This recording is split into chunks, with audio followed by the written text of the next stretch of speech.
Hello and welcome. I am Messick, and this is my channel.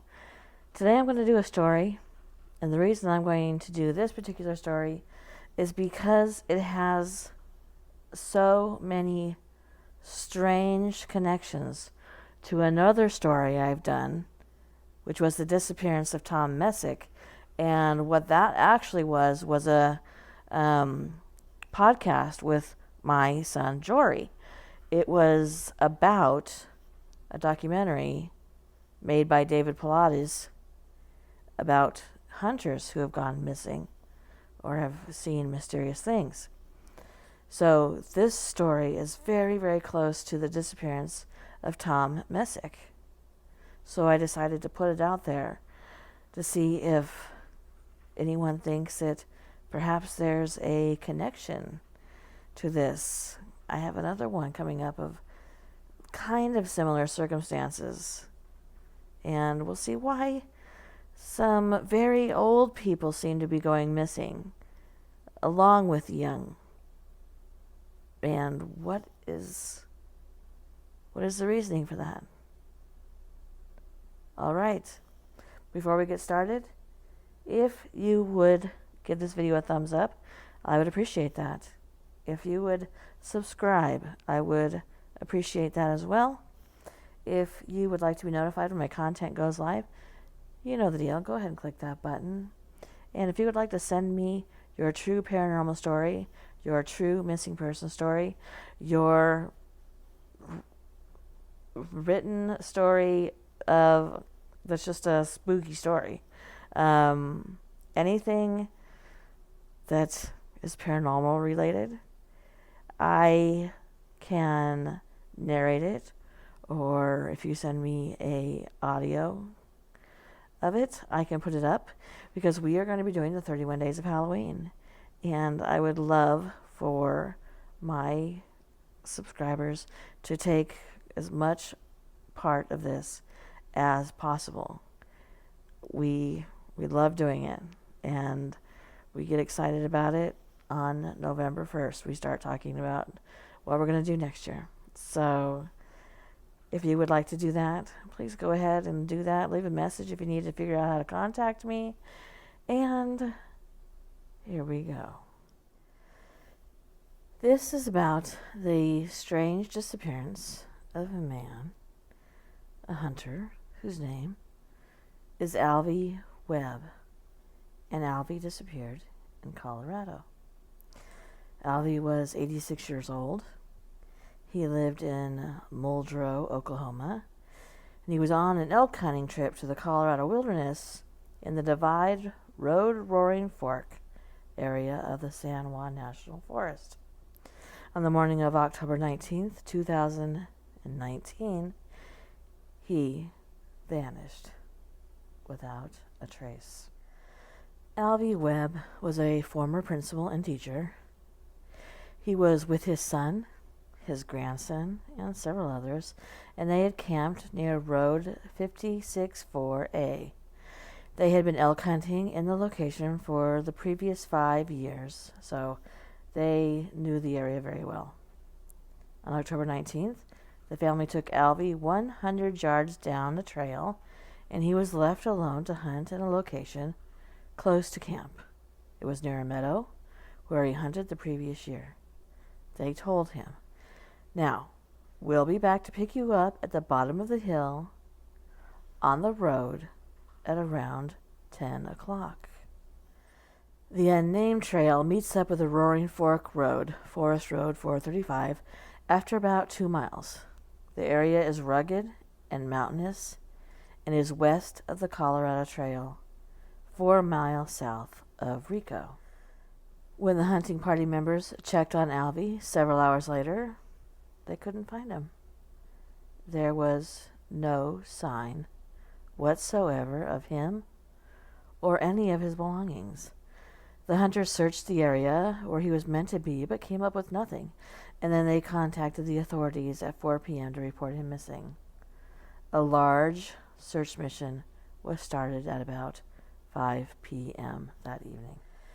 Alvie was wearing an orange stocking cap, and he had an orange hunter vest over a heavy camouflage jacket. He had a few food bars and water, but no overnight gear.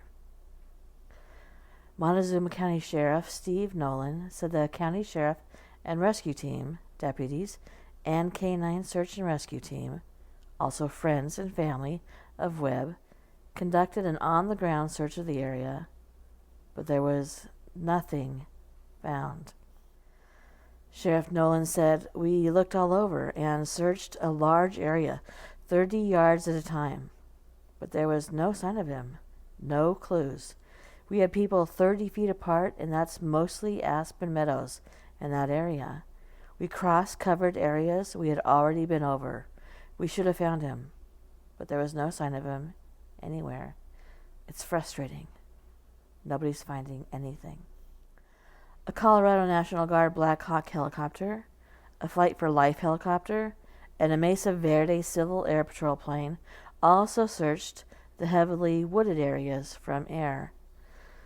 The county search included the Montezuma County Search and Rescue, the Montezuma County Sheriff deputies, and K-9 search and rescues. Then at night, drones went up with infrared, but there was no heat signatures, nothing that could be detected.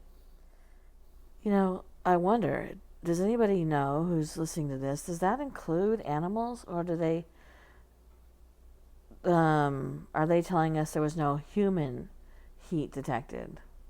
Because if it included, when they say there was no heat detected, it would seem odd in an area that large that animals wouldn't be detected. They were there hunting. So somebody let me know for future reference when we're doing videos like this, if it just means no human-shaped areas of heat. A reoccurring theme in these cases, Alvie had a cell phone, and it was either turned off or the battery had ran down on Friday, October 18th. The authorities attempted to pick up signal, but there was no luck. On Monday, 25 searchers were searching the area in a grid pattern, and about 9 or 9:30 a.m., somebody said that they heard a muffled gunshot, but there were no signs of animals being killed.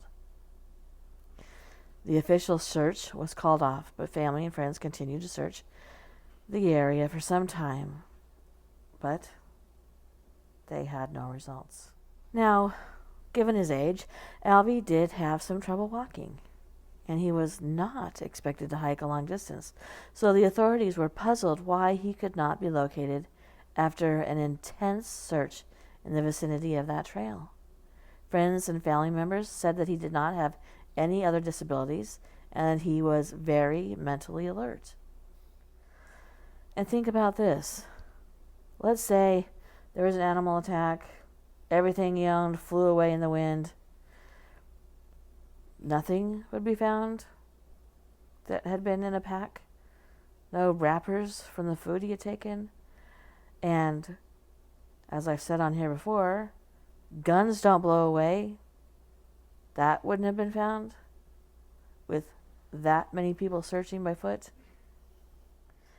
Even Sheriff Nolan said that he agreed that Webb would not have walked very far. The altitude in that location is about 9,500 feet. And he said that Webb had only been there a couple of days before going off hunting, so he had not had the time to acclimate to the thinner air. He said there had also been a dusting of snow in the area early Sunday morning. Then, a strong winter storm moved into Colorado after Alvie's disappearance, resulting in a very large temperature swing, dropping temperatures to the 20s or lower. And for those of us who follow these stories, I don't think we're going to be surprised about hearing that detail. So, Alvie has never been found, and Alvie Webb's story has striking similarities to other hunters that have mysteriously vanished into the wilderness. It has striking similarities to older hunters or injured hunters who are going to stay in one spot, set up a deer blind, and not move. That is the plan. They're unable to track the deer. They're going to sit there, wait for the deer or the elk or the whatever you're hunting to come to you. And that's what Alvie was doing. Could he have fallen off a cliff?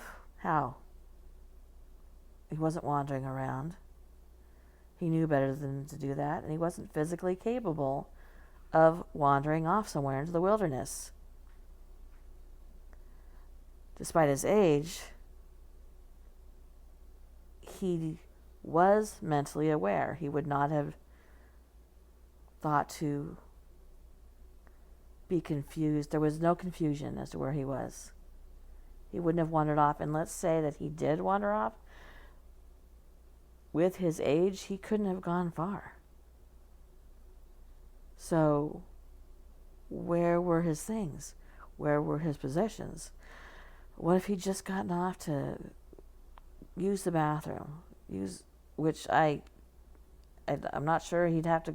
There was nobody else there, so he wouldn't have had to gone far. He would have left his pack right there. He would have laid his gun against a log. Nothing. There was nothing there. What happened to him? As of August 2020, there has never been a single piece of evidence to show that Alvie was even in the area, let alone what happened to him. Thank you for coming. Please give this video a thumbs up. Please subscribe. Please share my videos if you'd like. And if you'd like to be notified when my content goes live, go ahead and click that bell. Good night.